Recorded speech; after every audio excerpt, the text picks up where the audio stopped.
Hi hello నమస్తే welcome to హవిలాసల్షా kitchen. ఈరోజు మనం మన కిచెన్లో తాటి పండుతో తాటి గారెలు చక్కగా మృదువుగా ఎట్లా తయారు చేసుకోవాలో చూద్దాం। ముందుగా తాటి పండు తీసుకుని పైన ఉన్న ముచ్చుకుని తీసేసి కింద వేసి చక్కగా కొట్టుకోవాలి। ఒకసారి తాటి పండు పగిలాక దాని పైన ఉన్న స్కిన్ అంతటిని కూడా ఇక్కడ చూపిస్తున్న విధంగా గట్టిగా పట్టుకొని లాగాలి। ఇదంతా కూడా స్కిన్ తీసేసిన తర్వాత దీని లోపల 3 కాయల్లా ఉంటాయన్నమాట। వాటిని ఇట్లాగా సెపరేట్ చేసుకోవాలి। సెపరేట్ చేసుకున్న వాటిపైన కొంచెం వాటర్ తీసుకుని హద్దుకోవాలి। ఎందుకంటే మనం పేస్ట్ తీసుకోవాలి కదా, పేస్ట్ తీసుకోవడం కోసమని లైట్గా వాటర్ని అప్లై చేస్తే సరిపోతుంది। ఒకసారి వాటర్ అప్లై చేసుకున్న తర్వాత గ్రేటర్ పైన పెట్టి ఈ విధంగా గ్రేట్ చేసుకుంటూ ఉంటే మనకి చక్కగా పేస్ట్ అనేది వచ్చేస్తుంది అనమాట। ఈ పేస్ట్లో ఎటువంటి వాటర్ కూడా యాడ్ చేయకూడదు, జస్ట్ ఫస్ట్ అప్లై చేసింది వాటర్ సరిపోతుంది। చూడండి ఇక్కడ పేస్ట్ రెడీ అయింది। ఇప్పుడు ఈ పేస్ట్ లోపల మనము ఒక ఫింగర్ని పెట్టి చక్కగా ఇట్లా తిప్పుతూ ఉంటే ఏవైనా పీచు అట్లా ఏమైనా ఉండిపోతే గనక అదంతా కూడా వచ్చేస్తుంది। తప్పకుండా అవి మనం చక్కగా తీసుకోవాలన్నమాట, లేదంటే గారెలు పాడైపోతాయి। చూడండి ఇక్కడ పీచుని ఈ విధంగా తొలగించి పక్కన పెట్టుకోవాలి। ఇక్కడ ఇంగ్రీడియంట్స్ చూద్దాము।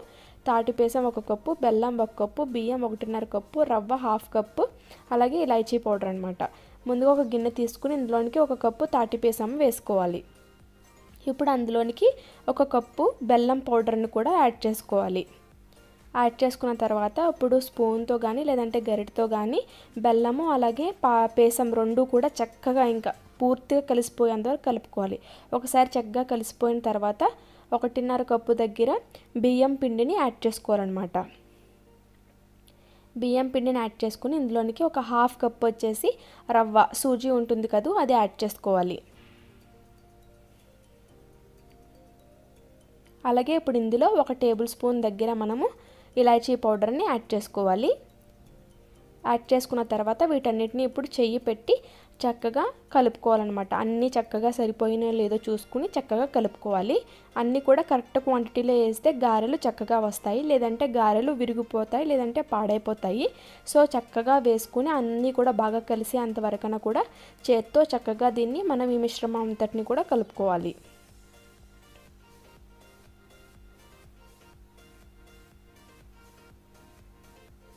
తాటిగారెలు తింటే యాక్చువల్లీ ఏమవుతుందంటే రక్తం శుద్ధి అవుతుంది, అలాగే కొత్త రక్తం కూడా పడుతుంది। సో తప్పకుండా తయారు చేయండి। ఒకసారి ఇదంతా కూడా చక్కగా కలిసిపోయిన తర్వాత మూత పెట్టి నానపెట్టుకోవాలన్నమాట। ఒక అరగంట పాటు నానిన తర్వాత తీసి చూద్దాం। చూడండి చక్కగా మనకి రవ్వ అంతా కూడా చక్కగా నానిపోయింది। ఇప్పుడు వీటిని మనం గారెలా తయారు చేసుకోవాలి। పాల ప్యాకెట్లు అయితే చక్కగా మనకి గారెలు మంచిగా మృదువుగా వస్తాయి, లేదంటే అరిటాకైనా సరే మనకి మంచిగా గారెలు బాగా వస్తాయి అన్నమాట। కొంచెం పిండిని తీసుకుని ఇట్లా పెట్టుకుని చేతితో చక్కగా నీట్గా హద్దుకోవాలి। ఇట్లా చక్కగా హద్దుకున్న తర్వాత దీనికి ఏం వాటర్ పెట్టకూడదండి, వాటర్ పెడితే మళ్ళీ పిండి లూజ్ అయిపోతుంది కాబట్టి వాటర్ పెట్టకుండా చిన్న ముద్దను పాల ప్యాకెట్ మీద పెట్టి గారెలాగా ఒత్తుకొని ఇప్పుడు దీనిపైన మనము నువ్వులు, మీకు నువ్వులు అంటే ఇష్టం ఉంటే కనుక పైన వేసుకోండి, లేదు మాకు నువ్వులు వద్దు అంటే కనుక ఇది కంప్లీట్లీ ఆప్షనల్ అనమాట। నువ్వులు వేసి చక్కగా చేతితో ఈ విధంగా ఒత్తుకోవాలి। చూడండి ఇక్కడ చూపిస్తున్న విధంగా ఒత్తుకొని మధ్యలో ఒక చిన్నగా ఇలాగ హోల్లా చేసుకుంటే మనం ఇక ఏముంది గారెలు రెడీ అయిపోయాయి। ఆయిల్లో వేసి చక్కగా 2 సైడ్లు గోల్డెన్ బ్రౌన్ కలర్ వచ్చేంత వరకున కూడా మీడియం నుంచి లో ఫ్లేమ్లో పెట్టి ఫ్రై చేసుకోవాలి।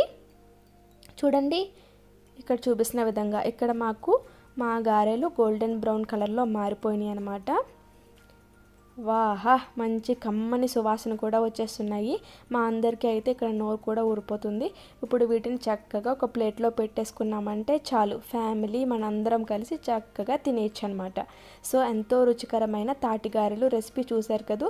మీకు కనుక ఈ రెసిపీ నచ్చితే తప్పకుండా మా ఛానల్కి లైక్ చేయండి, షేర్ చేయండి, కామెంట్ చేయండి, అలాగే సబ్స్క్రైబ్ చేసుకోలేదా వెంటనే సబ్స్క్రైబ్ చేయండి। ఈ వీడియో చేసింది మా అమ్మగారు। మీకు తప్పకుండా ఈ వీడియో నచ్చిందని నేను అనుకుంటున్నాను। Thank you. Bye-bye.